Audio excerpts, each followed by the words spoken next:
Hi, Trevor. Can you hear me? Yeah, okay. Bye. Yeah. Sorry. Sorry, I will go out. We would be online in. I just need to share the Zoom link. Shit. Okay.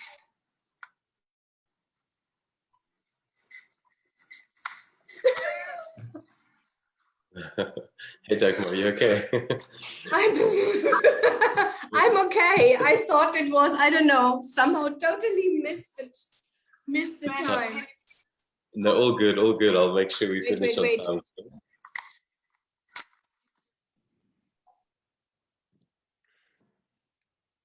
Okay, so you obviously have some other windows open. Just close the other Facebook windows. Part of the problem in America is that 911, people think of 911 as being instant. What? Right, is that working? Yeah, sounds better now. Can you hear me? Perfectly. Is my sound coming through okay? It's still an echo. Don't have any others open. An echo coming from my side. Wait. Maybe it's coming from my side. Can you hear me? Perfectly. And there's no echo that I'm hearing on this side. Yeah, okay. 28 people already live. I'm so sorry, my fault. I don't know. Missed here the time and but we are here now. So all good. Welcome everybody this morning after this crazy week we all experienced last week. So we still decided, honestly, life goes on, so there's nothing we can do. So, and I think it would be definitely nice and also motivational to just let Trevor here do his presentation about how to run a successful business. And then we just, yes, maybe I just introduce Trevor. Trevor is from Action Coach. He coached me really intensively in the beginning when I started here. I tried a couple of years to do everything on my own. That was not really successful until I understood I need some help. I need somebody who guides me. And also I need somebody who, my biggest challenge was always being accountable.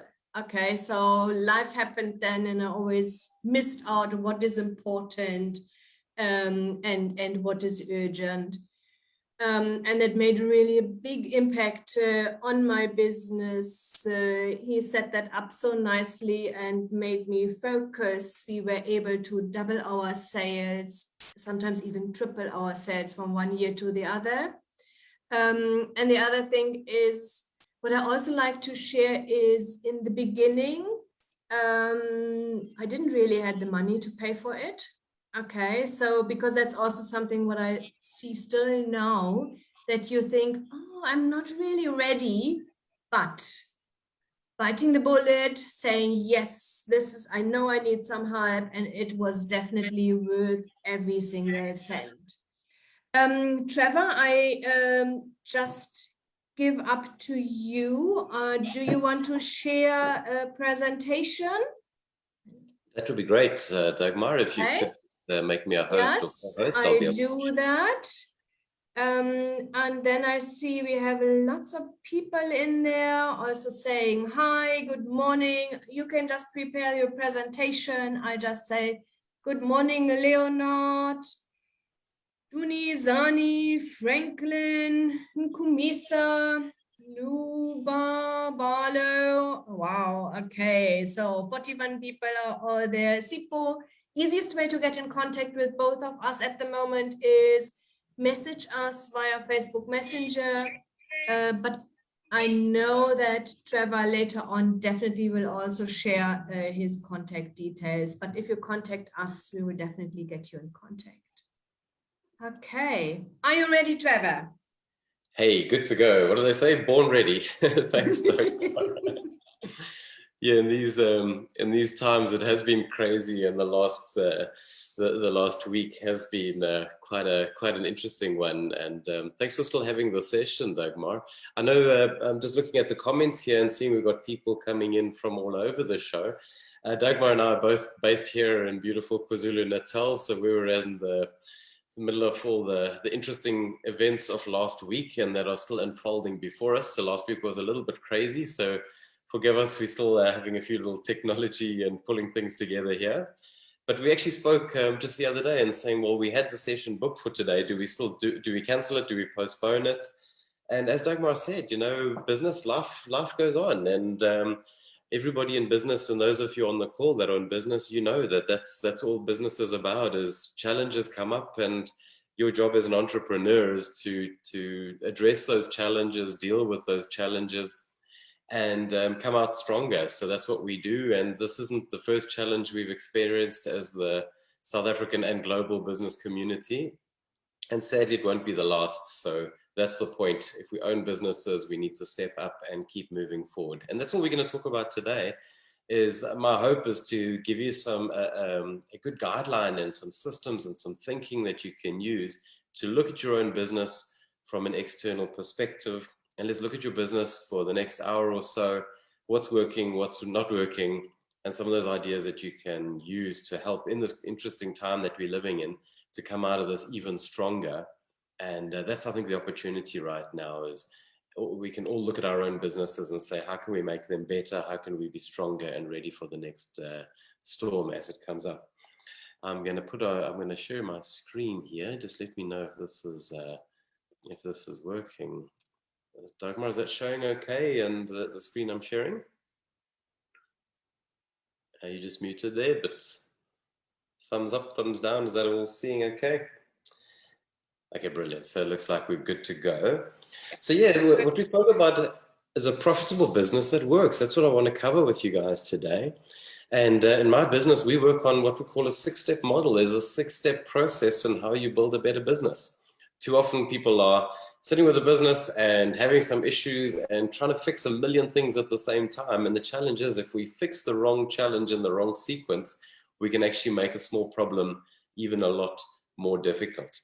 So just to kind of kick us off, we've got people from all over on the call. If you don't mind, just in the chat box or in the comments thread, just put out your name. I see everybody's already been putting some notes there, but we keep an eye on those on that thread as we go through the call. And let us know where you're based, where you're calling in from. It's always nice. Dagmar has been does work across South Africa and well into Africa as well. So as do we. So it's always nice to see who's getting into these calls. So tell us a little bit about your business. This is also a nice networking opportunity. So feel free to put your company details into that thread. If you've got a Facebook page or a LinkedIn profile or a website that you'd like other visitors to have a look at, please paste your details into the thread. But in particular, if there's a specific challenge that you're facing right now, there's obviously a lot of extraordinary stuff. But what we want to do is talk about some of the common issues that are facing businesses going forward. So please use that thread and let us get to know each other a little bit. And please feel free to, thank you, there we go. So we've got people coming in from all over. We've got Cape Town, we've got, and you have to get your company details in there as well so you can connect with each other. And the challenges, let me know, because that'll tell me where I need to speed up, slow down. What we'll do, we'll push to obviously finish on time. But we'll hang around for another 5-10 minutes if anybody does want to stay on the call. If we have a bit of extra time and bounce any ideas or connect or network, we'll have a little chat after the session. But a quick introduction to us. So all of you, you know Dagmar and you know Funding Connection well. Those of you that have joined in the call from my database is, if you are wanting to chat to anybody, the absolute guru in business plans and finding capital to help grow your business, if you're not already talking to Dagmar and her team at Funding Connection, definitely do so. Myself, I'm with a business called Action Coach Business Coaching. We're very proud of this. We're the world's #1 business coaching firm. We're a company that's been going for over 27 years, and we're in over 80 countries across the world. A privately funded and privately owned business by Brad Sugars, who set up the company 28 years ago. And this is what I love about our company is we have a global vision, a vision that we all sign up to, subscribe to, and this is what keeps us going and gets us getting up every morning, whether it's raining or not, is world abundance through business re-education. We believe in abundance. We believe there's enough money out there, enough customers, enough business out there for everybody to have a successful business. And the challenge is a lot of businesses kind of grow to a level. Businesses hit a glass ceiling and stop growing. And sadly, that glass ceiling is the business education skills of the owners of that business. And that's literally what we do is we take business owners on a journey, helping people learn new skills in business, helping people identify what's working, what's not working, and then obviously take the steps in place to rectify those areas. Upskill the business owners, upskill the team. We don't just work on business education, so we don't just teach people better ways of doing business, we also bring in the accountability. We're the people that crack the whip. We've got the big stick to hold business owners accountable, where that's a lot of the discussion we're having with our clients is, yes, you know what to do, but are you doing it? It's one thing to have a great business plan, but are you executing the plan? Are you referring to the plan regularly? Are you updating that plan regularly? And that's the key thing in what we do as business coaches. Is A, it's education, but B, accountability, mindset, those areas. And business owners, particularly in South Africa, need to be very resilient. And I think we've proven that we are. But you couple resilience with good business knowledge and you can do amazing things. Just a bit about myself. I've been in this business for, 2011, going on 12 years now. I'm a full-time executive and business coach. This is what I do every day is I help business owners, I help executives get more out of their businesses. Growing profits, but importantly, growing great teams that can run those businesses for you. I just love helping businesses grow. And as Dagmar said, we worked together many years ago. And it was an absolute pleasure coaching you, Dagmar. Dagmar was one of those business owners that you give her a book to read, she would read it. You gave her an assignment to implement, she would implement it. She'd even come back showing better ways of doing that stuff. And the results showed. It was quite amazing to work with somebody that was able to triple their business within 1 year. I mean, a lot of hard work went into that. And we still have a great relationship going forward. So thanks for bringing us in to run this session, Dagmar. So let's get straight in.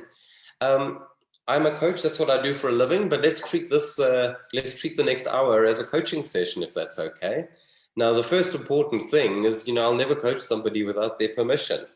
Yeah, I was very naive when I got into this business 12 years ago. I'd run businesses, I'd worked in all sorts of businesses over the years, both as an employee and as a business owner. And when I discovered Action Coach, I just thought, wow, all I want to do is become a coach. I run help businesses grow. And I thought every single business was going to have a coach. And that is actually our purpose statement, is over time, we believe that there should be a coach in every business. Just like every business owner should have an accountant, a bookkeeper, a good legal person, a good financial advisor, a good HR person. You need to surround yourself with a good power team. That's the way you grow a business, a successful business. But we also strongly believe that every business, a successful business owner, needs a coach, maybe multiple coaches. Some people, a lot of my clients have me as their business coach and also engage a life coach, or, you surround yourself, like top athletes, surround themselves with a coaching and support team. Often people say, well, oh yeah, if I had that sort of money and if I was that successful, I'd also have a coach. Maybe ask yourself for a second, well, would that athlete have got that successful if he hadn't engaged a coach and a team and a nutritionist and, those, whatever it might be, that team around you? When I say I was naive, I believed every single business would be wanting coaching, needing coaching. And I was convinced when I set up this business, we just for a background on Action Coach, we're, as I mentioned, a global business. We have our training center in the United States, even though we're an Australian franchise. The head office moved to the US about 17, 18 years ago. And any certified Action Coach, business coach, we go to the States certify and to learn our coaching program. And then our coaches around the world use the system that I'm going to show you now to help businesses grow. I believed everybody would need coaching or want coaching. And much as I still believe every business needs a business coach, I have learned that not everybody is coachable. Coachable means being open to new ideas. Coachable means being okay to be challenged. To be coachable, you need to be comfortable in being pushed, being comfortable being asked some difficult questions sometimes. And that's our role as coaches, is if people have got some very clear goals that they want to achieve, they engage us to push them. And our job is to sometimes, you can imagine an athlete that when it's a rainy day, phones the coach and says, "Coach, I'm going to skip training today." The coach has to be the guy that says, "I don't care if it's raining. You put on your running shoes and you meet me at the track." We often have to ask those uncomfortable questions of people. Picture going, those of you that work with a fitness coach or a personal trainer, often the coach is going to be asking you the questions you don't want to be asked. What have you been eating in the last week? How many units of alcohol have you consumed? How many miles have you run? Have you been watching the videos? Have you, all that kind of stuff. So that's our job, is to sometimes have uncomfortable conversations. And we need to be tough on people, because if you're not being tough, people don't get the results. And that's, I guess that's the nature of why coaching works. It's external pressure pushing you to achieve more. So with your permission, I will be telling some truths about business. I'll be asking you to look at your own business. Every now and then I might say things like you and your. I'm not singling you out or picking on you. I'll be talking to you as business owners, and I count myself within that as well. Please know as well, I am a business owner just like you. The stuff I'll be showing you now, these are tools and systems that we use in our business, just as we help our clients grow their businesses. So let's have some fun together. And please, if there are any questions and things like that, if there's anything you want to add, do use that thread. I'm keeping an eye on it, but Dagmar has an eye on it as well. So if there is anything that anybody wants to ask or anything, she can unmute and fire any questions or comments as we go along, but also we'll have questions as we go. But this is the kind of focus where we want to work on. Most people, when they knock on our doors, this is where people want help. It's generally either money, time, or team. Time, team, and money. That's generally the kind of things we want. People, first of all, we want to get profits up. We sleep a lot better at night when a business is profitable, positive cash flow, right? There's other businesses that may be profitable, cash flow might be okay, but the owner of the business is working 7 days a week, 12 hours a day, and burning out, and not finding the time to actually spend those profits and buy the toys or whatever it is that got you to start your business in the first place. And other businesses may be profitable, maybe the owner's in an okay space, but we find we've got the wrong team members doing the wrong job, the team is dysfunctional, people are at each other's throats, or we've got staff members not taking good care of our customers. So typically one of those areas is usually where people want help.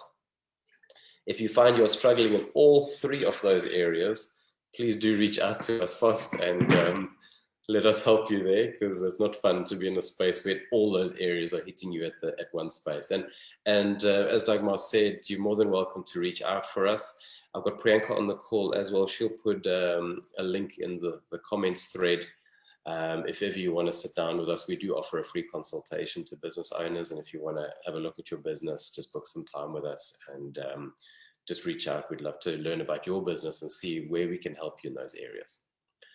But the main thing, I imagine a lot of you over the last, especially the last 2 years, let's ignore the chaos of the last week, but we're in our second year of lockdown, COVID. People have had a lot more time free. We found a lot of people have found a lot more time to learn, to self-educate.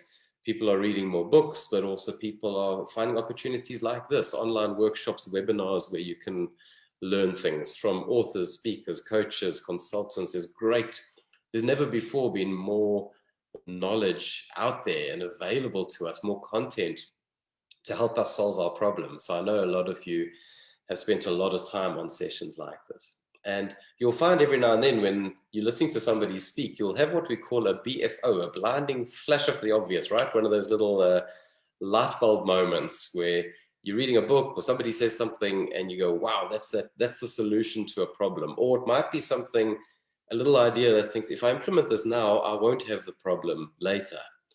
You know, we're avoiding the problem in advance. So we call those BFOs, blinding flashes of the obvious, and for a reason.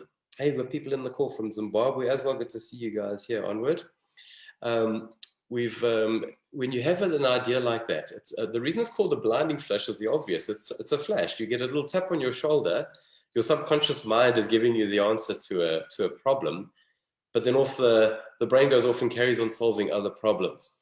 So when you get that little tap on the shoulder, that blinding flash of the obvious, that aha moment, please take a second and write it down, because you're going to forget it just as quickly as you got it. Have you ever had that where you'll listen to a session like this? You might be listening in the car while you're driving. You have a great idea, and when you get back to the office, your mind goes blank, and you think, what was that? There was that amazing idea, and I had to implement it. It becomes what they call a scotoma, where it's on the tip of your tongue and you can't, you've lost it. So please, when you have those ideas, write them down, because that means you can delegate it to somebody. You can implement it straight away and get that thing done. And you're welcome, please, if you do have any BFOs like that or any aha moments, please put them in the thread as well, and share that with everybody else, so that other people on the call can also benefit from those little ideas, those blinding flashes of the obvious. Because this is what happens if you don't implement them, right? We've all had this. A big train smash happens in our business. And if we've all experienced that, right? We think, oh man, I knew this was going to happen. I had the idea, I had the solution 6 months ago, but I didn't do anything with it. And that's the key thing. And I beg my clients for this. When we're talking in coaching sessions, when I'm running workshops with people, when we have those moments of inspiration, write them down, implement them, because generally we're avoiding a problem that's coming up down the line if we don't implement. So I want to really focus on your business now. We have two different business owners on the screen here. There's this chap on the top left and a business owner on the bottom right. Both of them, this is a working day. Where would you rather be? I don't need to ask you to put your answer in the comments, because I know from every business owner I've spoken to over the years, bottom right is where we want to get, right? And that's the vision where most people start their businesses. We have people that start working for a job, working in a career. We're lucky enough to have a job where somebody is paying us a salary and teaching us a skill. It's such an amazing thing.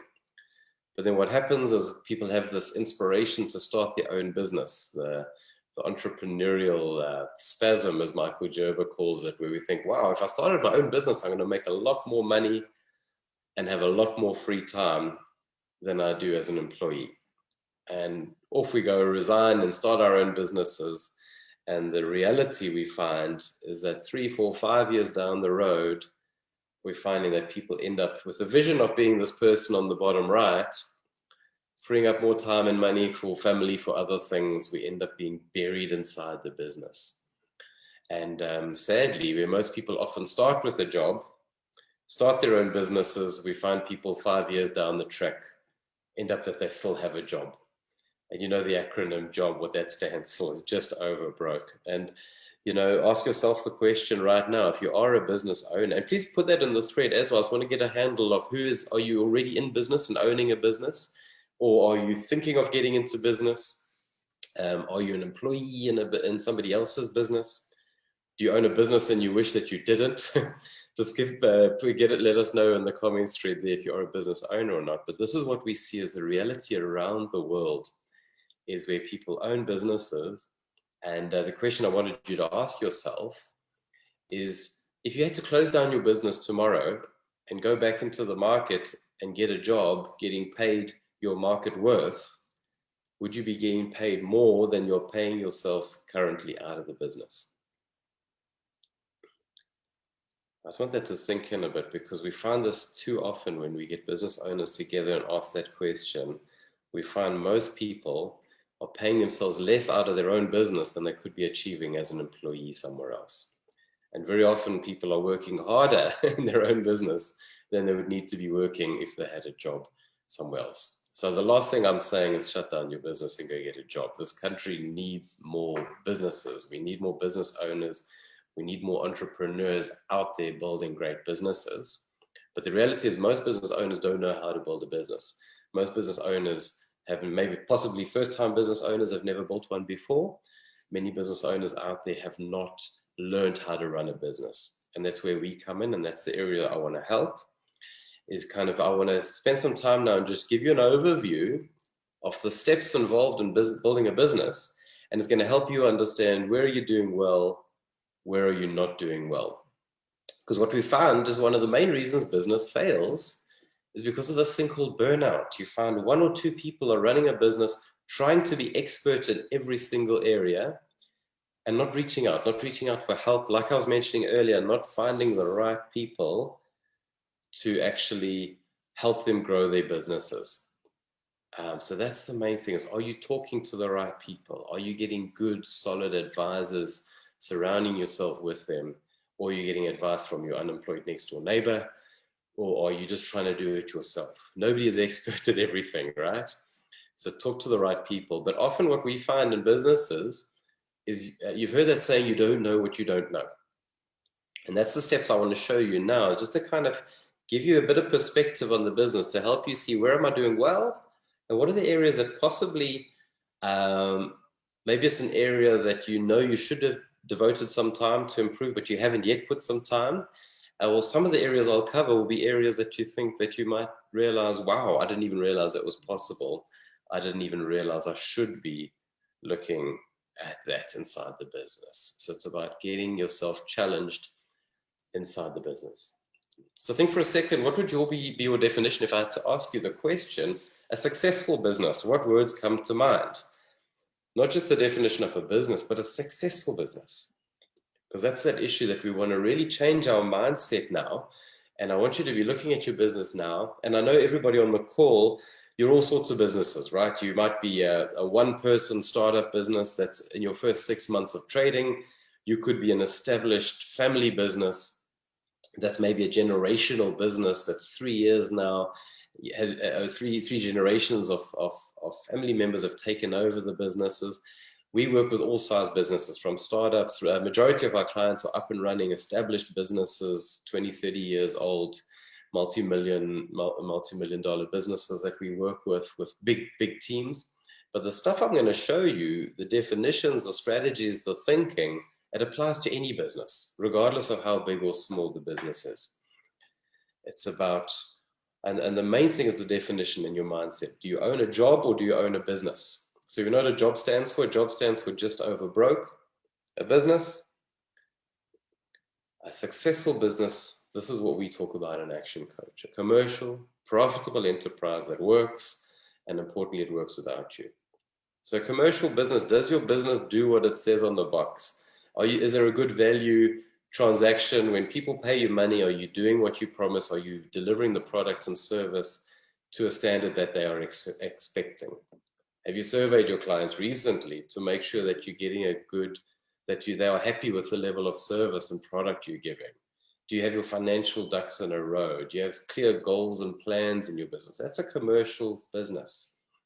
Profitable, that's another key area. Are we making money?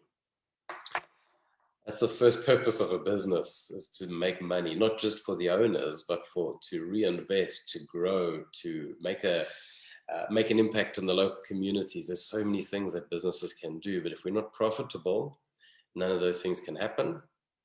Importantly, a business that works. Is there a predictable, sustainable outcome every time somebody engages you? So when we say a business that works, have you got documented systems and procedures and checklists and manuals and job descriptions holding that business together? Or is everything inside the owner's mind, all those systems and procedures? And then works without you means if we've got our systems in place, we can hire the right people to run those systems for us. Then we've got the right people running the business. You as the business owner can step away and do other things. That means you own a business that is profitable and efficient, whether you're at work that day or not. That means you have a sellable asset, whether you want to sell the entire business, sell a share in the business. Possibly a lot of you on the call might be interested in growing the business. Some of you might have aspirations to go global, to open branches in other countries if you haven't yet. Some of you might be interested in franchising your businesses. If you're interested in franchising your business, we have to go through this process first. And if your business is not profitable, systematized, and working without you, how can you franchise it and put a branch somewhere else? And we've seen this often. We often get called in to help grow existing franchises. It's a niche of ours. So if you are in that space, you've got a good model and you think it's got big legs and you want to franchise it, please do talk to me. We've helped a lot of franchises launch. But importantly, if you're an existing franchise and there might be some cracks in the system there, also chat to us. That's also where we get called in a lot, is to help improve existing franchises. Because you picture the idea, if you have one business, let's call it the first model, the franchise model, the pilot store, any mistakes or problems or cracks in the foundation of that business, as soon as you replicate that model, you're going to carry across the mistakes, the cracks, the problems as well. And if you think it's hard running one branch with various problems and issues and challenges, try when you've got 10 or 20 or 50 branches across the country with those same challenges helping in multiple places. So really what we want to do here is look at your core operation first, make sure it is solid, find out where those cracks are, we fill those cracks, and then we look at multiplying the business. So that's the definition. How do we get there? Easier said than done. So how do we put that into plan? That's why I mentioned we use a system that we call the 6-step framework, a 6-step approach. So instead of sitting there late at night with all these ideas running around in your head of what do we need to do to improve the business, how about a step-by-step approach so that we can fix those things in the correct sequence and build a better business through that. So this is the framework that we use. We call it the 6 steps, as you can see, going from the ground up, just like building a business. We're going to cover these areas: mastery, niche, leverage, team, synergy, and results. So it's basically the natural evolution of how a business evolves. And what we do in Action Coach is we help companies evolve and go through that process a lot faster. So we basically speed up the natural evolution of your business. If you're going to be successful, we're going to help you get there a lot faster by using these frameworks. And behind each of these steps, there are all sorts of tools and templates and processes that we take you through to grow a business. So basically what I'm going to describe now is roughly a 3-year coaching program on the journey that we take our clients through to build that profitable business that you can sell. So the first step, like building a house, you start with the foundations, right? You want to make sure you've got a stable base. Then we work on what we call niche or marketing to make sure that we are profitable and there's cash flowing through the business. Once that happens, we want to start freeing up some time. And you can see how the blocks get smaller here. And the reason these blocks get smaller is it's an indication of how much time you need to spend in each of these areas. It gets easier. But no, make no mistake, and Dagmar will tell you as well, if you engage us on a coaching program, the first couple of months, you work a little bit extra hard to get this stuff going. And only once you've implemented the work, then you start seeing the benefits, and it gets easier and easier as you go. So leverage is about freeing up time. That's about systems. Team, now you're ready to hire team members, to grow your team, to get more out of your existing team, because we've got these building blocks in place. Synergy is a lovely place to get to. I know when my clients get to synergy level, because that's when they have a day, and some of you might already be there to some extent, where you can wake up and the weather is good, and you say, I'm going to hit the beach today.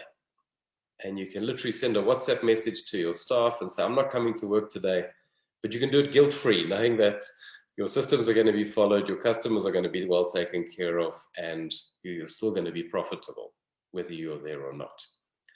Results level, that's a whole new level. Results means you really don't need to be there. That's when you message the office and you say, I'm going sailing in Croatia for the next month, and they don't even notice you're gone. You've built a solid business. My definition of results, I think, is when you walk in the door of one of your own companies and the receptionist says, hello, sir, hello, ma'am. can I help you? And they don't even know you're the owner of the business. That means you really have a sellable operation. And you see the beauty there is if you have a business that's profitable and working without you, you can diversify, you can open more branches, you can franchise your business, you can do other things, you can build a new business, you can retire, you can have somebody else run your business while you do charity work or work in the community. There's so many amazing advantages to getting a business that's no longer a job, but a business that works without you. But the first step, the reason, what we see with a lot of people early on in coaching is changing mindset, because often people don't see this as possible. And that is the first thing we need to work on, is your belief system to actually understand it's possible. Also understand a lot of people don't want their business to work without them. I've worked with so many advertising agencies over the years, and creative people love doing creative work. Graphic designers love working on projects. I've coached a number of chartered accountants over the years. Accountants love to solve problems. They love to dig in the books of people and work on big challenges and solve financial issues. So often they love doing the core part of the book. That's fine as well. A business working without you sometimes means that you should just be doing the stuff that you enjoy, the fun stuff, and also, but making sure somebody else is in place to do the other stuff. Because in all of us, all of you as business owners on the call, I bet money that there's parts of the job that you love and there's parts of the job that you actually hate. And that's what we want to help you identify. The stuff you hate doing, we need to get that offloaded onto. We need to delegate that or outsource that to other people so that you're only doing the stuff you enjoy. Then it doesn't feel like going to work anymore. Okay, so let's drill down on these steps now. So I'll take you through each of those steps in sequence. So the first step, we want to make sure we have a commercial business. That's why we use the word mastery. We want to make sure that your foundation's in order. And this is an area a lot of people ignore inside their business. People want to get straight onto marketing or sales, or people want to hire new team members and want to open new branches. And my job as a coach is to say, hold on a second, let's just double check that your foundations are strong. 4 key areas to look at when we're looking at our foundations. Destination, do we have clear goals and plans in place? Money, you know, are we cash flow positive? Time, or have we freed up some time? And delivery mastery, are our customers getting a consistent experience? To drill down a little further on each of those. Destination, as I mentioned, one of the key areas is, you know, do we have the goals in place? One of the first things I'd want to ask you is, do you have a clear vision statement for your business? What is the dent your company is making on the universe? Your 100-year goals that possibly you might not even be around to see. I mentioned I was an action coach, world abundance through business re-education. What is your vision for this business? So we want the long-term vision that's exciting to team members that they want to get involved in and be a part of. A good vision statement that your customers hear about and think, wow, this is a company I'd like to do business with. And then not just the vision, we want to have clear goals, our 5-year goals, our 3-year goals, our 1-year goals, our quarterly goals. Are those all in place? Our monthly goals and targets? Is there a clear business plan? One of the things we do with our clients is an alignment process. Basically a month's worth of coaching. It's what we always do the first month with our clients, is before getting into all the other areas, it's like, where are you taking this thing? Let's get the goals in place. Where do you want to go? Because if we don't know where we're going, then it's really hard to put a plan together. So getting real positivity on or clear idea of what this business should look like, because it's your business. You decide where you want it to go. Then a plan on how we're going to get there. So destination, and obviously different businesses need different plans. You know, a lot of my clients, I'm working on quarterly tactical plans, marketing plans, those areas. For more sophisticated businesses, you are going to want a much more the very detailed strategic plans. So the more my bigger businesses, definitely those are the plans we need. If you're looking for funding, if you're looking to borrow money, if you're looking at franchising, if you're looking at investors, you definitely need a very serious plan. And that's the beauty of being on a call with Dagmar and the Funding Connection team. Dagmar's the planning guru, so if planning is your issue, you've got all sorts of people right here to help you in that place, but we've got to have a plan, all right? Any of you that do scuba diving, you'll you'll know that this is a saying that the scuba divers say all the time: plan the dive, dive the plan. Because if people don't do this, it's dangerous. People can die. But same in business, if you don't plan the business and the business falls apart, how many breadwinners rely on the success of your business? If your business folded tomorrow, how many people would not be able to take income home to feed their families? It's so critical that we take our business seriously. And again, I'm generalizing here, but I find business owners across the world that spend more time planning a family holiday or planning a motorcycling trip or a football holiday with their friends. They spend more time planning that than they'll spend planning their business. So we've got to really get the plans and the goals in place. And chaos, too often this is an area of money. Money is where people are falling apart a lot. There's this financial stress of not knowing where we're actually at. I mentioned it, where people are lying awake at night, all these issues and challenges in the business, but financial stress, that is one of the real killers for business owners. Cash flow management, people lying awake at night, like, how am I going to meet payroll? How am I going to make suppliers? And very often it's this chaos in people's mind, and it's often a lot worse in the mind than it is in reality. So it's one of the key areas first to get on top of it, because we are finding health issues with people with financial stress. Relationships are falling down because of financial challenges. So we really got to get on top of financial management. It's one of the first things we want to be clear on with our clients. Are we tracking the money?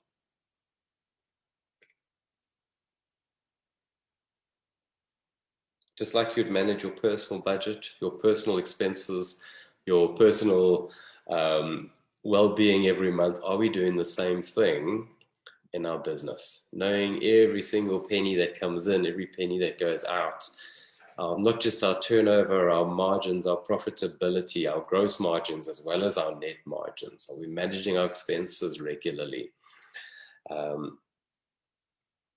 You got the idea. We really got to get on top of these numbers.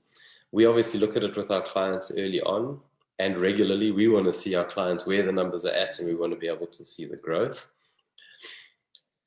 But kind of 3 key areas to look at, right? Budgeting, reporting, dashboards. I like to think of running a business just like driving a car.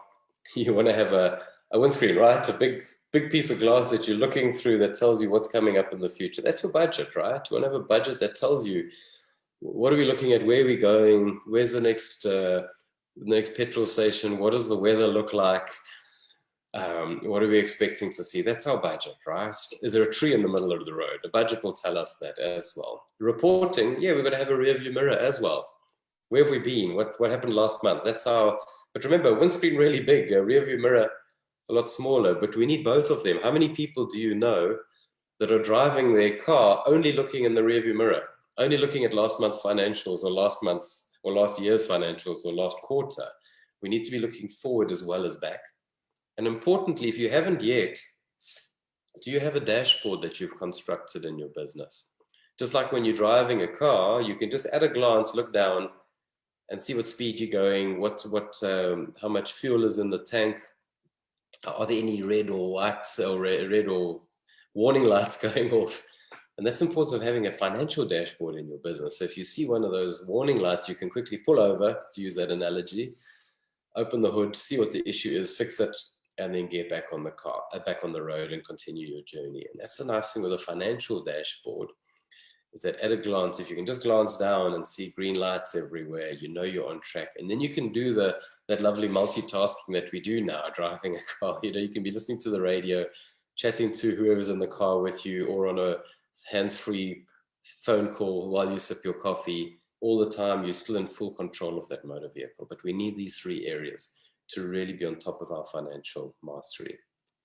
Critical one as well, if you haven't done the calculation recently, have you double-checked your break-even target?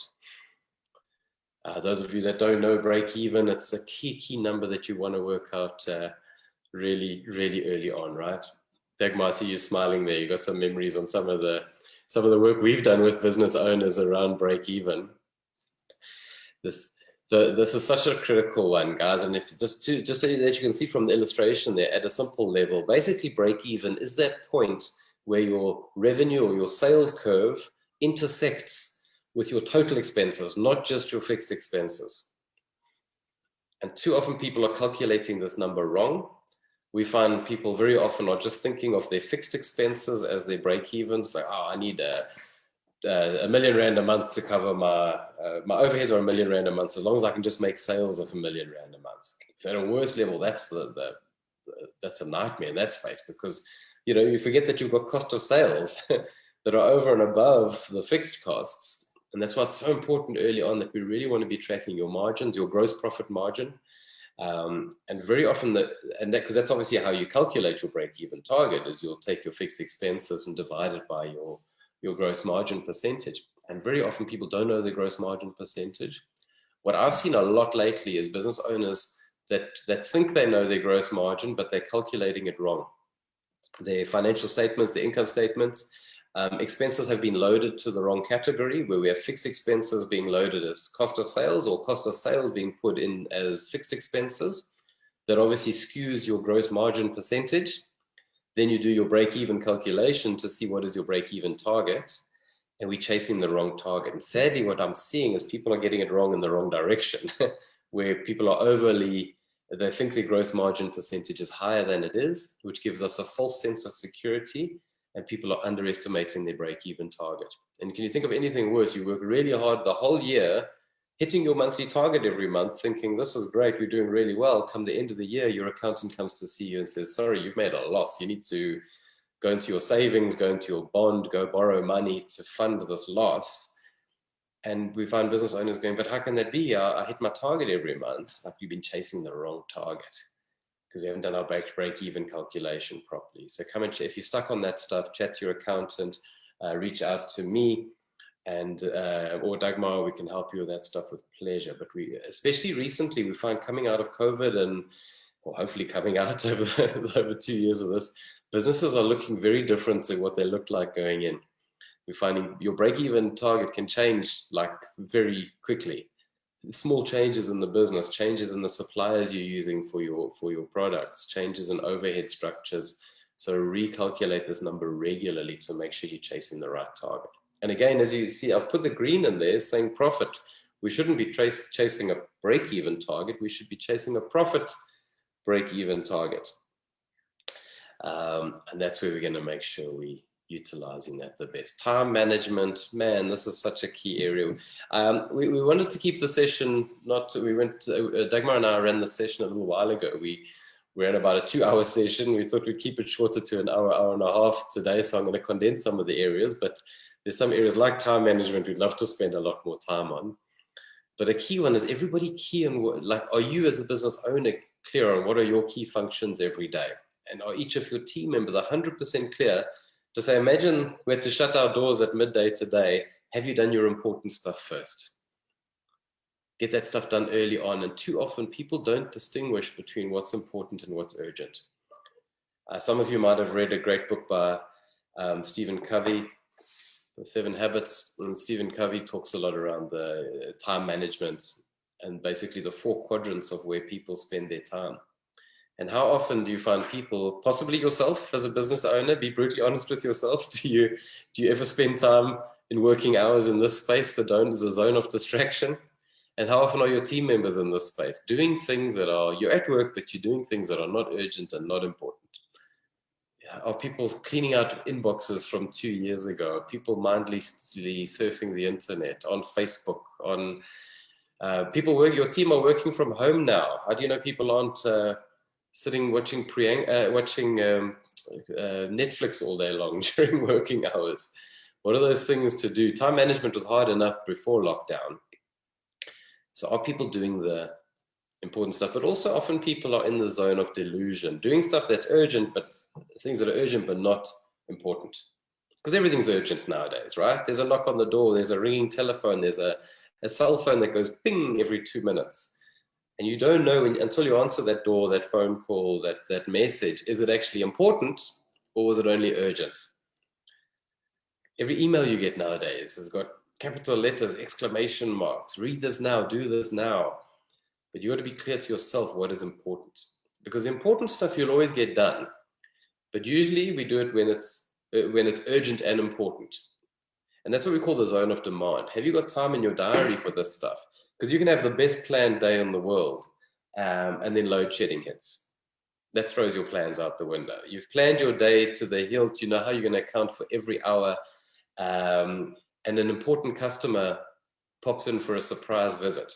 You're not going to tell that customer, sorry, I'm busy doing my bookkeeping and my, my debtors today. You're going to drop everything and you're going to take care of that customer, give them a tour of your factory, take them for lunch, whatever it might be. If an urgent quotation comes in, so the urgent, or if a customer complaint comes in, you're going to drop everything and take care of that. A key staff member doesn't turn up for work. That's an important role that needs to be filled. So generally what has to happen is the owner of the business has to drop what he or she is doing and get into that space. So the important stuff will always get done. But the thinking is, are we putting time aside to do the important stuff before it becomes urgent? Things like your business planning, things like learning and training, reading books, upskilling yourself, regular meetings with your team, regular visits to your key customers.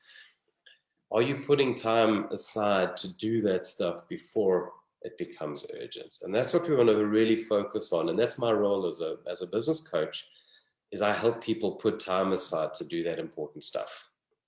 The business planning, the marketing, the education, the team training stuff. We make sure we do that stuff before it becomes urgent.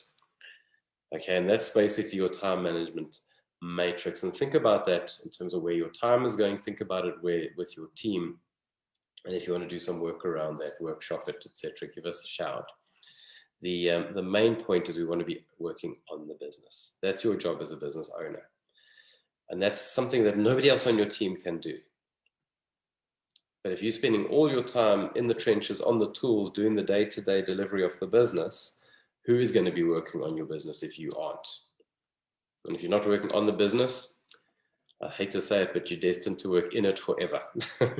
And that's one of the main ways that we're going to change this relationship with your business from owning a job to owning a business that is profitable, working without you, and that you can sell. And the fourth area, so we've covered 3 areas: destination, time, and money mastery. The fourth key area I mentioned was delivery mastery. Are your customers all getting a consistent experience?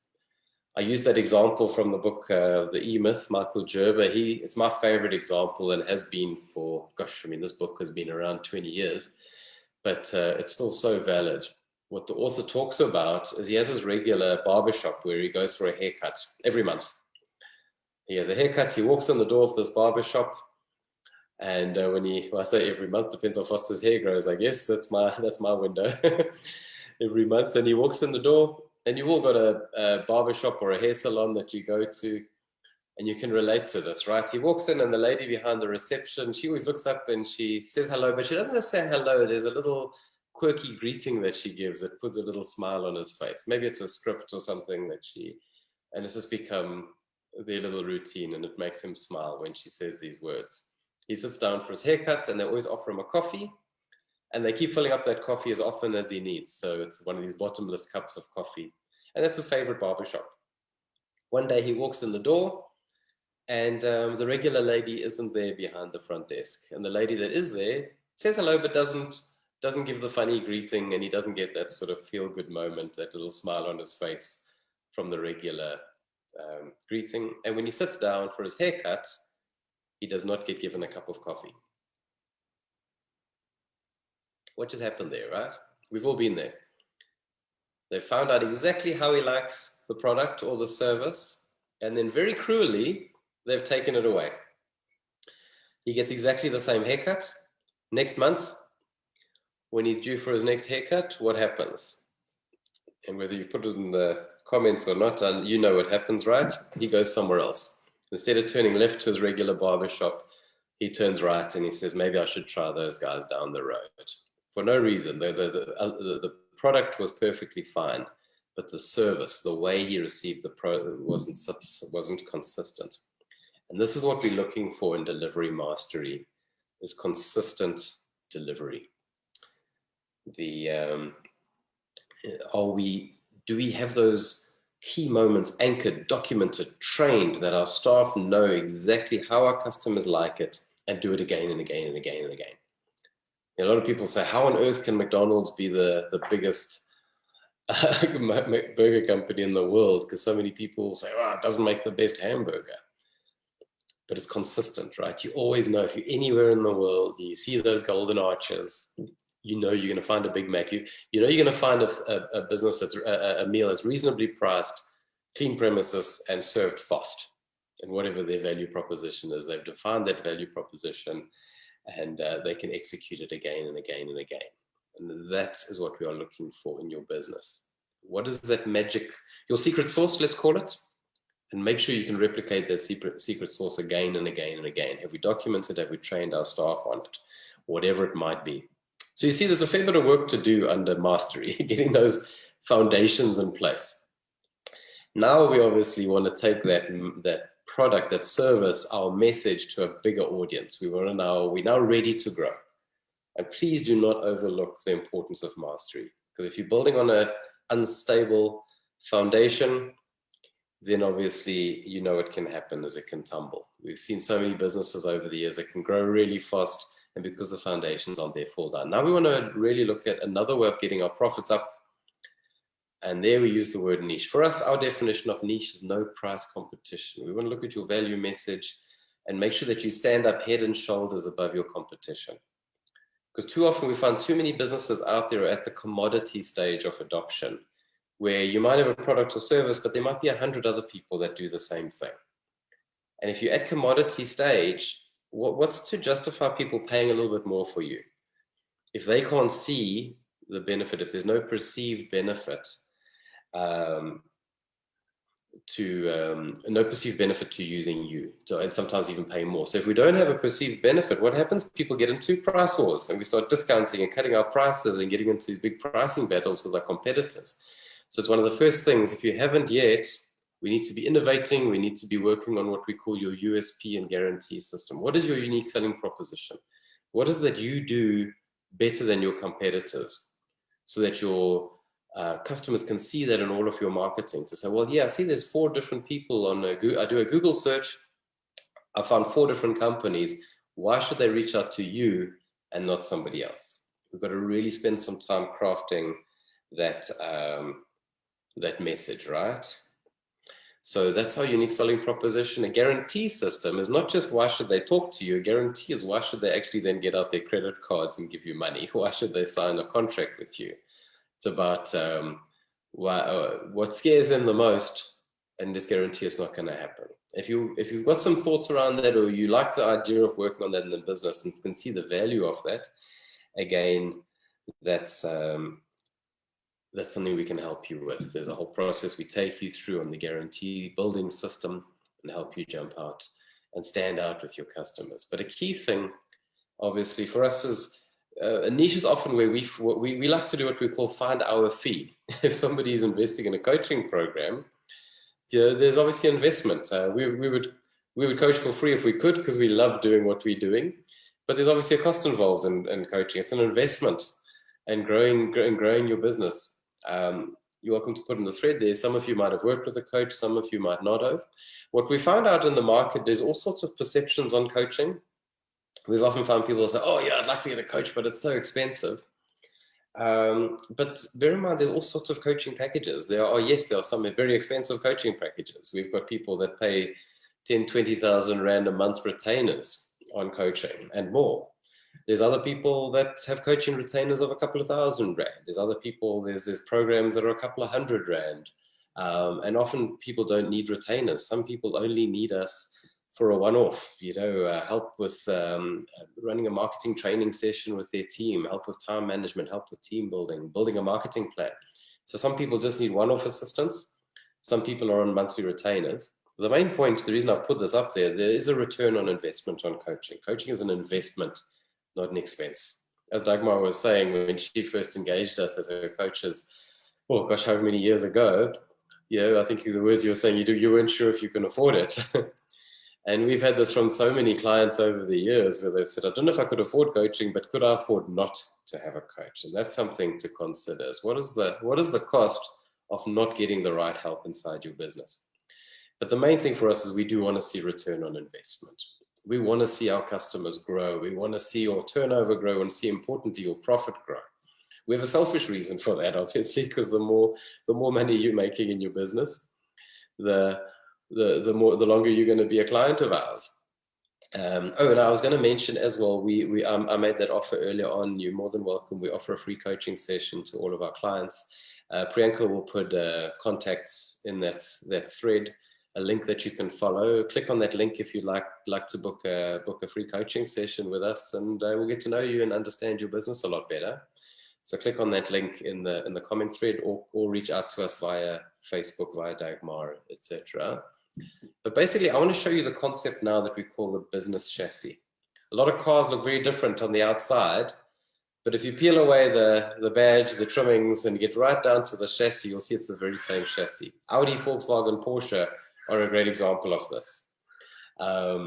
Renault and Nissan, same chassis, different car on the outside. I'm not sure if anybody was aware of this, but the first Porsche was built on the chassis of a Volkswagen Beetle. Very different chassis, a very different car on the outside. And here's a lady in the UK that bought an old Volkswagen Beetle at a scrapyard. I found this online. She bought this chassis for £200. She stripped it, rebuilt it, and sold this as a £25,000 replica Porsche. Now, this is what I want to show you now, is how you can do exactly that with your business. If you can trim by testing and measuring, by knowing your numbers really clearly, you can understand the key metrics inside your business. Because too often we find people are only measuring three things: customers, revenue or sales or turnover, and profit. And if you're not measuring those three things, that's a good place to start. Chat to your accountant or your bookkeeper. We've got to know those numbers at a glance, at that dashboard where we know what that looks like. But those three things are results. They come after an equal sign. As you can see in this example here, I want you to start measuring the 5 ways, the 5 areas that I've highlighted in blue. Because you see, these things come before the equal sign. We know from mathematics, you can't change what comes after an equals, you can change what comes before. So here's just a fictitious business. Here's an example I've put together for you. Here's a business that last month had 4,000 leads. In other words, 4,000 human beings knocked on their door. They measured how many customers engaged them. So now, because we not only know how many customers, we also know how many potential customers we have. We can take customers divided by leads, and now we know the conversion rate. So important to know these two numbers, right? Because leads will tell you how good you are at marketing, conversion rate will tell you how good you are at sales. And it's such an important distinction. We can start drilling down now and seeing where's the challenge, where do you need some help? We also want to measure average number of transactions. Some of your customers bought from you once, some of your customers came back 3 or 4 times last month. The average was 2. What was the average spend? The average spend was $100. And I hope you don't mind me not using rands. I quite like dollars, so I've kept this in dollars rather than rands. Some of your customers might have spent $50. Some of your customers might have spent $300. The average sale value for last month was 100. So you can see we take 1,000 times 2 times 100. Now we know why our revenue was $200,000. Okay. Sadly, that's our sales figure. We don't get to keep all of that. We have got expenses. So in this business, 75% of that had to go off to pay costs. So we had a 25% profit margin, and we were left with a $50,000 profit. So that's the idea on your 5 ways, the business chassis. You'd probably notice you could go deeper if you wanted. You could call profit margins gross profits, and you could go a level down and have your net profit margin. To explain this simpler, we just look at gross and net together and just look at your overall margin in this business. So 75% of every dollar they bring in goes to paying hard and soft costs. So we now have our chassis, and it's so important. And there's actually a little spreadsheet that we use with our clients where I get people to put in other data, and this populates every month so we can look at that chassis. We actually all have it automated now. We've got an online system, which is what we call our new coaching portal, where people put in these numbers, and as you log into your coaching portal every day, you can see your numbers graph and see visually how you're doing in each of these areas. So the important thing, first of all, is to start knowing your numbers, looking at the numbers. And we often find they start getting better just by measuring them. Then what we do in coaching programs is we teach our clients all these different strategies to get more leads, improve conversion rates, improve number of transactions, etc., etc. Some strategies you'll be doing already that we could show you how to do them better. Other strategies that maybe you used to use in the past and are no longer stopped using them. We need to restart those strategies. And the main thing as well is we're going to be testing new strategies, trying new ideas, getting them implemented, seeing if they work or not. And that's the importance of tracking these numbers, because if you're not tracking them, and we're going to be looking at these numbers at least every month, if not weekly, if not daily, we then can start implementing strategies. If we're not tracking the numbers, how do we know if any of those strategies are working or not? So here's a little incentive just to show how it works. Imagine you've calculated your own numbers now. We start implementing strategies in each of those 5 areas. If you can improve by just 10%, let's see what happens. So 10% more leads. So it's just an extra 400 leads per month. So some additional marketing, boosting your online marketing, social media marketing, possibly branding your vehicles, hiring a new salesperson, telemarketing, whatever it might be. There's so many things we can do to get more leads. But just 10%, because 10% is manageable. You don't want to double your leads because you're going to drown in how many quotes that you have to get out and things like that. 10% is manageable. At the same time, though, we don't just want more leads, we also want to improve our conversion rate. Again, 10% is quite doable. Looking at strategies like putting a guarantee in place, using scripts, upgrading your branding and your messaging, using channels like LinkedIn and things like that, getting testimonials of your existing clients, talking to your potential clients. There's lots of strategies we'll help you with, but look what happens here. 10% in those 2 areas gets you 21% more customers because of that lovely thing called compounding interest. The power of compounding, the multiplication effect. At the same time, we want strategies in place to get your customers coming back more often. We call that average number of transactions. Are you keeping a database of all your customers? Are they hearing from you regularly? Are you sending out birthday cards, anniversary cards, that kind of thing? Are you doing specials? Are you, do you have a monthly newsletter going out regularly to keep your clients coming back? I still get, my kids are getting a little bit older now, they're in their teens.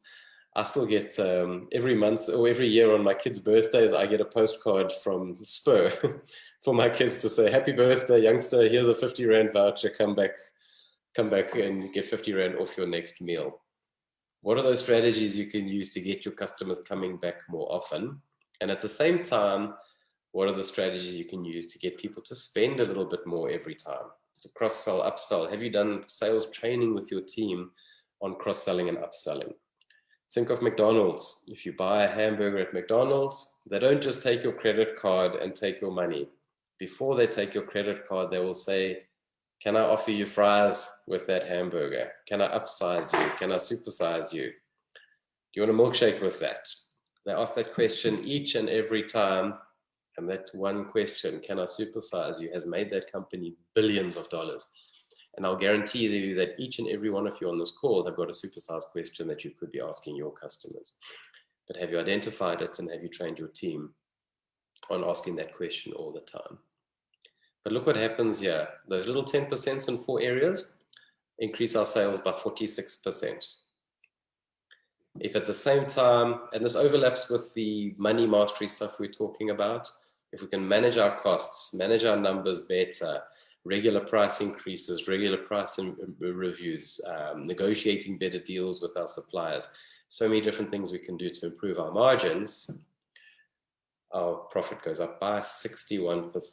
It's that power of compounding interest, where the little percentages play off on each other. Oh, and for your interest, actually, I was just watching on TV last night, Showmax, there's a movie called Becoming Warren Buffett. And if anybody hasn't seen the movie, please do check it out. It's quite amazing. I mean, Warren Buffett is known as the king of compounding interest, and he talks about this a lot in the movie. But that's the power of compounding interest. If our financial advisors and investment brokers can compound our investments so well, why can't we do the same thing using compounding interest in growing the profits of our own business? So whatever your own numbers are, if you work out your 5 ways, if you can improve each of the 5 areas by just 10%, your profits are going to go up by 61%. So picture that number in your head, you know, in the example I gave you, that was that was $30,000 more profit. What is that number for you? What would that look like? How are you going to spend it? Is it a treat for yourself? Is it a treat for the family? We all have different goals. And that's an important thing, to align your marketing plan with your personal goals, because that's what your business should be doing. Your business should be making profit for you as the business owner. Okay. At the same time, don't forget that we should be freeing up more time as well. If you free up time in your diary and money, where would you be spending it? A business is such an amazing thing to be able to do great things for you. But we need to have the goals in place. We need to have a plan in place, and then we need to implement the plan, in particular those marketing plans, marketing strategies. Where we're going to spend the money, where we're going to spend the time, and also how you're going to celebrate. If you're setting marketing goals, setting financial goals, are you, as part of that goal, putting a note saying how you're going to celebrate achieving that goal, right? And share those celebrations with your team. I'll take you through these in more detail when you connect with me individually, but yeah, some of the strategies on lead generation, here are the typical conversion rate strategies that we like to work on with people. I've highlighted the ones that work very well. Strategies to improve number of transactions, average rand sale, average dollar sale, and obviously what are the strategies we can use to improve our profit margins. And how useful, you can imagine in a coaching session, useful to have a checklist. Have I considered this? Have I considered this? Have I considered this? Let's look at each of these strategies and dig down and see how we can implement these strategies in different ways. Because there's huge power here. This is just for fun, but look what happens if you double each of those 5 areas. Here we can take a $50,000 business to a $1.6 million profit. Now, that's just for fun. I've never seen a business double. I've worked with businesses that have doubled isolated areas, never all 5, but 10% in each of those areas, that's quite doable, regardless of your business, without having to hire more people and more vehicles, bigger premises. What we want to do is just look for little improvements over time. And I love this quote of Warren Buffett. He was at one point the world's wealthiest man, then he dropped off the top 10 list, then back into the top 10. I double checked recently, I must actually check lately, but as of March last year, he was still the 4th richest man, and he's actually gradually giving away his money. He's now given away to charity. He's given away, at latest count, about 40% of his wealth. And by the time he's given if you compound his current net asset value, by the time he dies and he's given away all of his wealth, he'll have given away $101 billion to charity. Isn't that amazing? The impact that human beings can make by growing a profitable business. And that's why I said, please don't be closing down your business and getting a job. Rather, please grow your own business, create more jobs, create more wealth. There's so many people that can benefit from us. And those of you on the call in South Africa, and in particular KwaZulu-Natal and affected areas in Gauteng, this country needs business owners generating wealth and growing jobs. So please make sure we do it properly. There's an added benefit to the future of this country. So those are the 2 important areas that I just wanted to spend a bit more time on. I'll just quickly flash through the other areas because I'm conscious of our time, and we said we would wrap up at 10:30. So we'll see we've got 10 minutes left. But I just wanted to remind you, that's why these blocks get smaller. The important work is to spend the time at Mastery getting the foundations right, spending the time on marketing and building a solid marketing machine for your business. I'm not sure, I haven't actually been able to see the comments because I double checked the thread. I think Priyanka would have sent those details on the group. So if you do want to reach out to us and drill down, we'll spend more time with you on a one-to-one. As I say, we do a free coaching session for business owners. Established business owners, we do free sessions, but do reach out if you want to drill down on this, and we might be the right people to help you, or we might have somebody else that we could refer you on to. Do reach out to us, but leverage now. So as I said, we've got a commercial business, we've got a profitable business. Now we want to make sure we've got a business that works. And if a business does not have systems, it is not going to work, is it? We want to make sure that we can get a predictable outcome.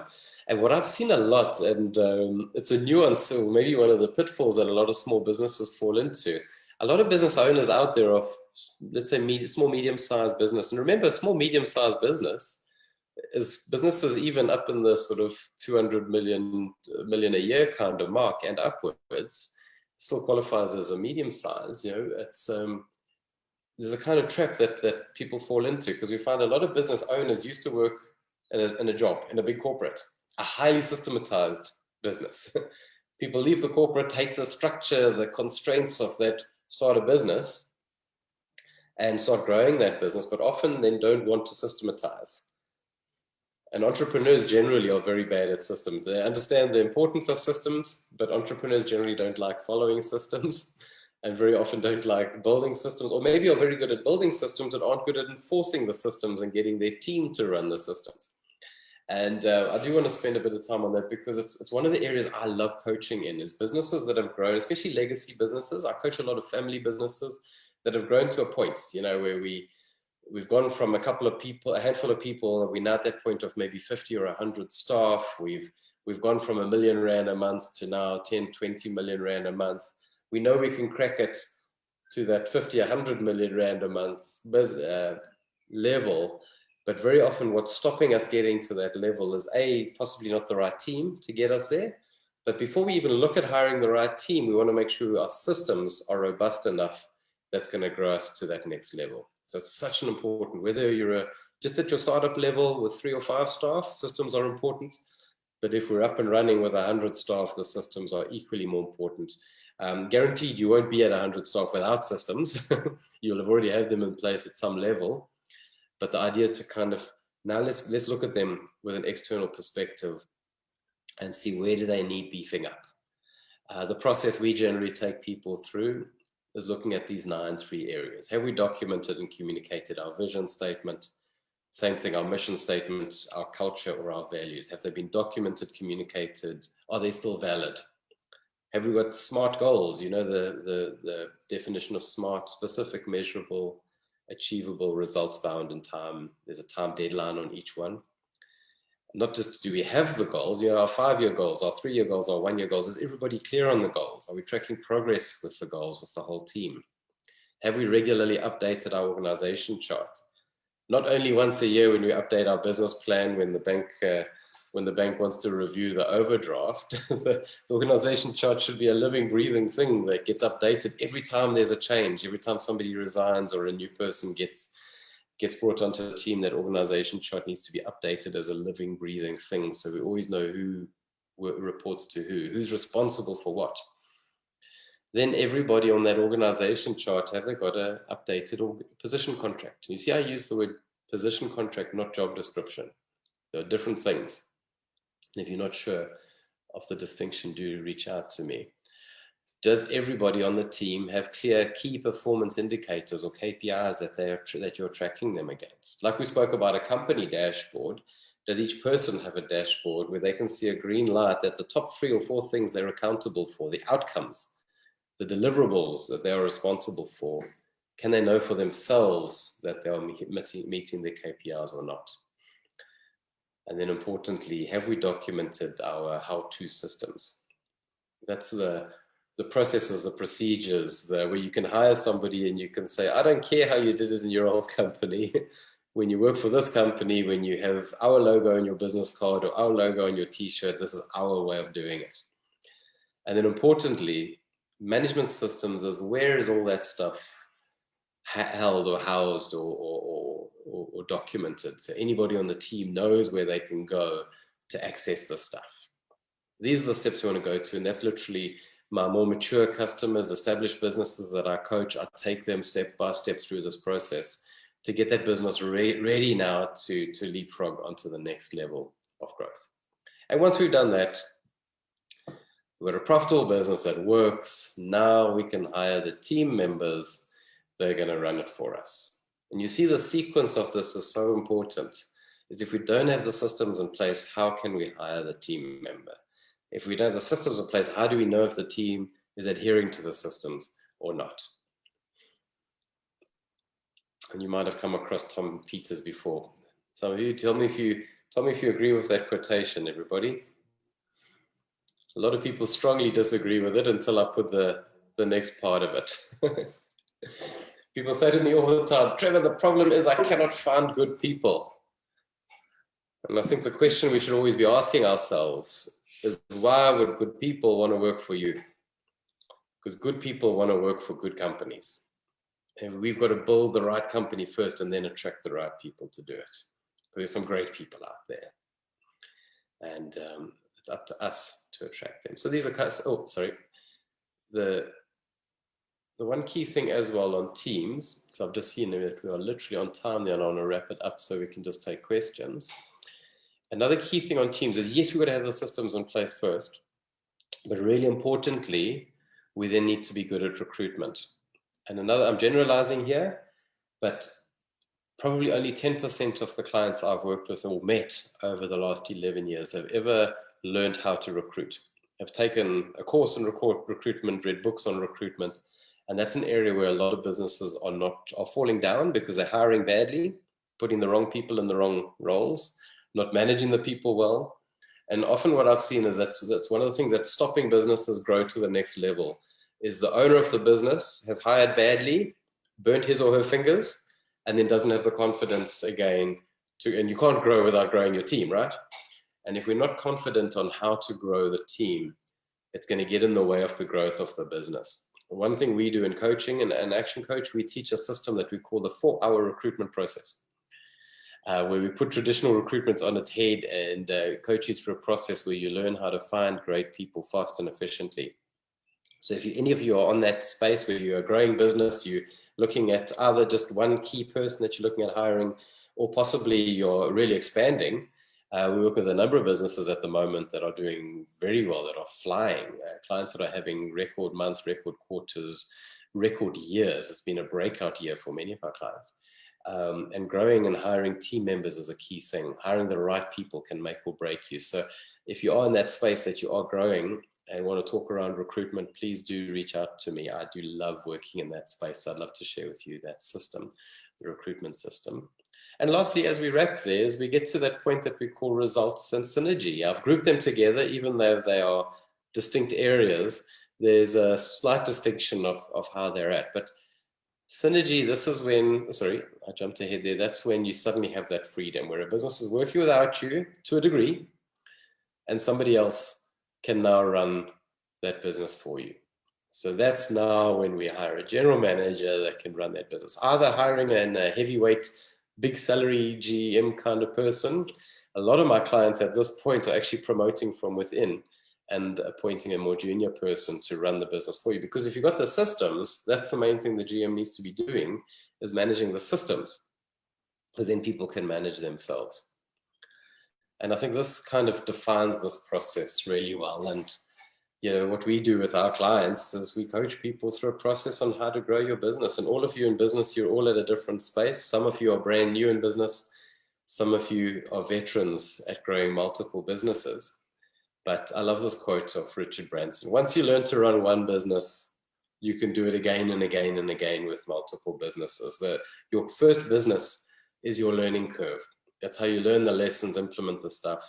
And the key one around it, though, is you need to focus on yourself. And some of you might have read books or heard him talk. Jim Rohn sadly passed away a couple of years ago, but I love this quotation. Don't wish your life was easier, wish that you were better. work harder on yourself than you do on your job. And I think that's just a lovely closing thought there. I'm called a business coach, but in reality, I work with human beings who happen to own businesses. And what we do is we work on the individuals. As the individuals grow, then the business follows. But that's the key thing to please remember, is the business will never outgrow you. You need to grow and the business will follow. So I hope that's been useful. It's great meeting everybody, even virtually like this. I still love running sessions like this face-to-face when we can meet people and engage and have a coffee during the coffee break, but as life gets back to normal. The beauty of doing these sessions online is we get to meet people all around the world, across the country. So I hope I've given you some good ideas that you can work on. Please, if there are any of those blinding flashes of the obvious, put them in the thread.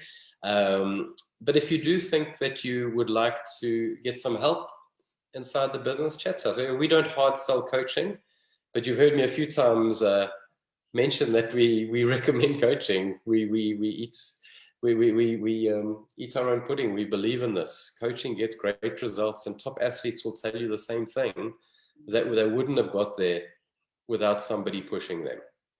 And it's no difference in business. We were talking about planning. We've got a great planning opportunity coming up on the 20th. I think, sorry, I've got that wrong. It's the 19th of July, Thursday the 19th. We run a full day planning session.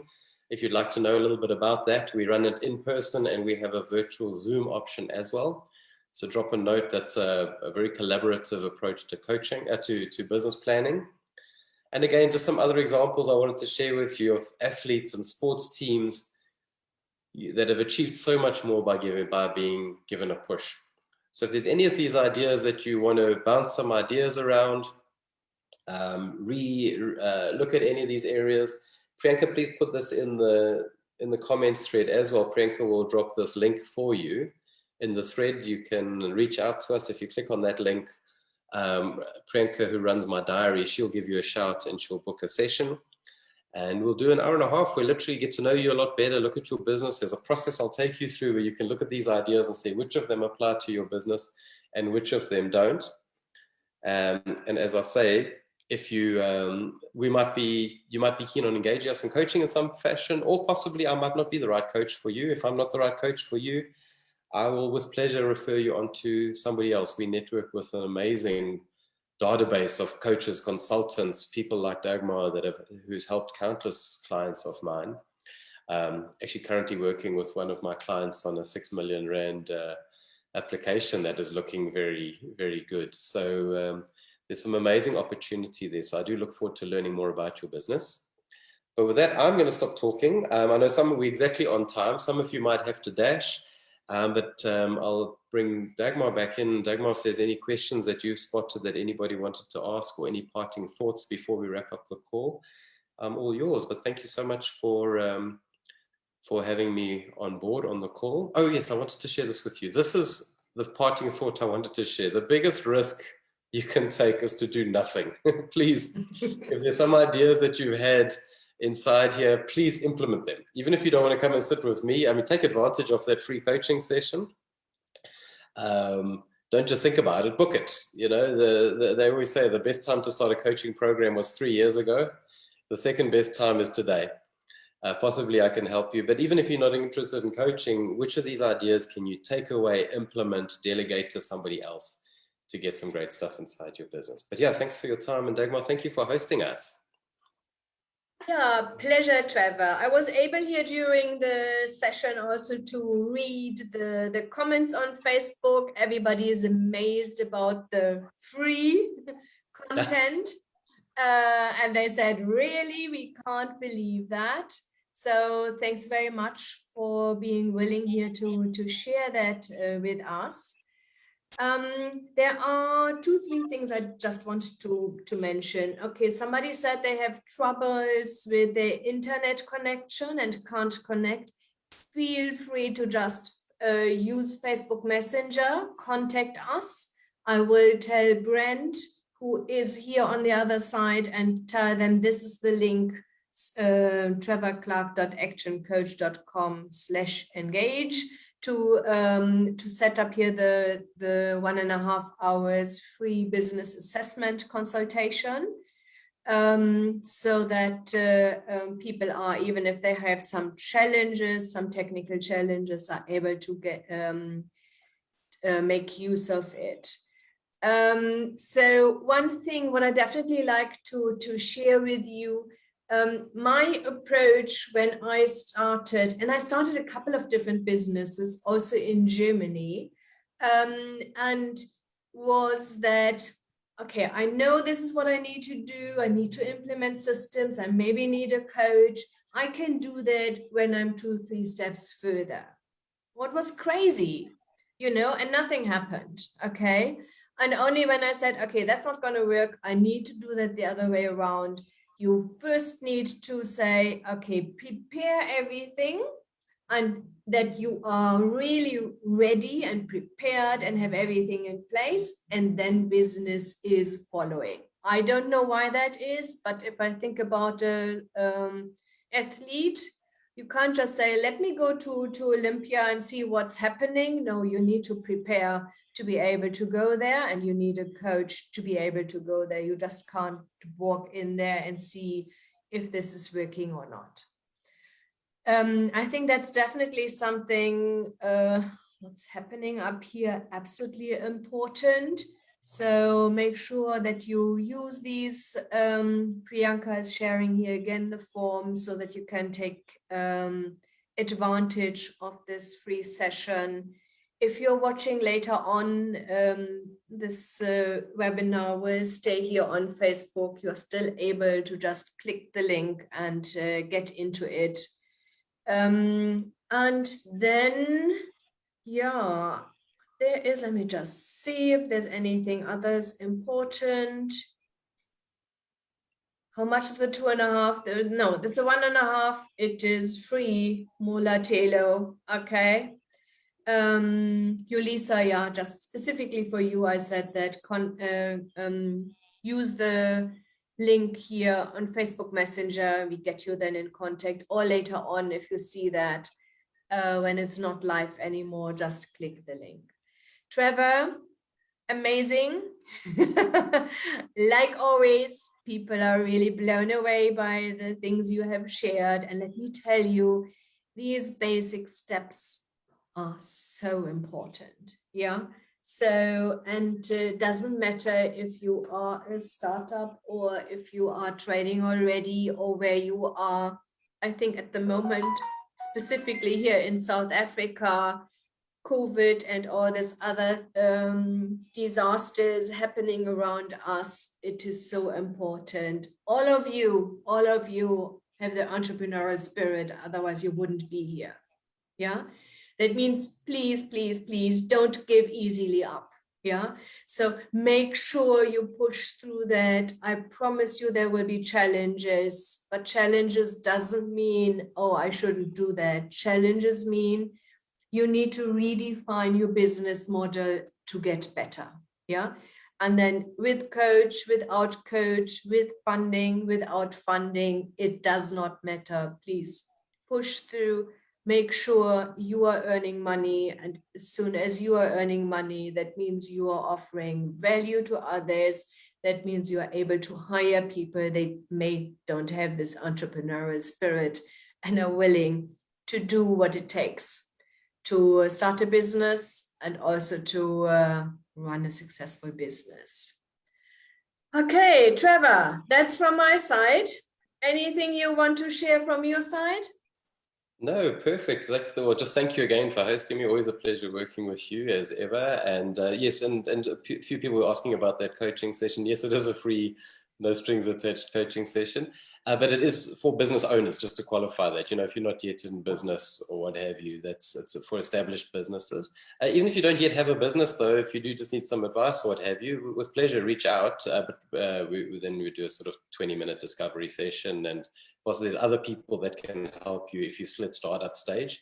We've got a lot of people on our team that help startups. So there's other free resources that we can help you with. We want to get as many businesses cranked up as possible.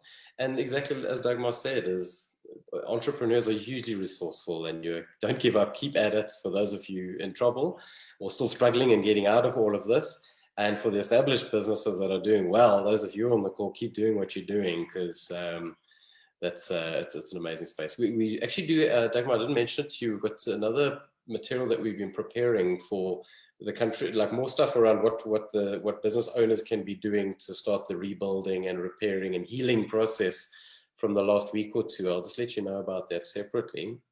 If anybody's interested in knowing about that workshop, we have one coming up. I think it's tomorrow. We've been putting together some content around that. But or we could host one for your database again. I'll catch you on that separately. But if anybody wants to know about that one, just reach out. We do have another workshop online like this coming up around how to help South Africa come out of this current challenge a lot faster. But thanks again for your time, and have a great day and a great week, everybody, and every success in your businesses. Okay, lovely. Trevor, just one question. This is a Zoom call, or do you have limited people there? I can't hear you. We have it set as a Zoom. which would give us 100 seats, which is fine. So what we could do is keep running that one. If it's oversubscribed, we could run it again on Friday or on Monday as a Zoom. Okay, As the otherwise, let me see. I will just share that on my social media, the invite. Okay, and then just for everybody, if you get scared and you see, oh, I'm not getting in, so take a deep breath, then there will be a next session. So thanks, Dagmar. Yeah. I think it'll be a useful one for a lot of people. So I'll have Priyanka send you the details, and we can work out the best way for your team. Great. Lovely. Okay, thanks, Trevor. Enjoy your day. Bye bye. Bye bye, everybody.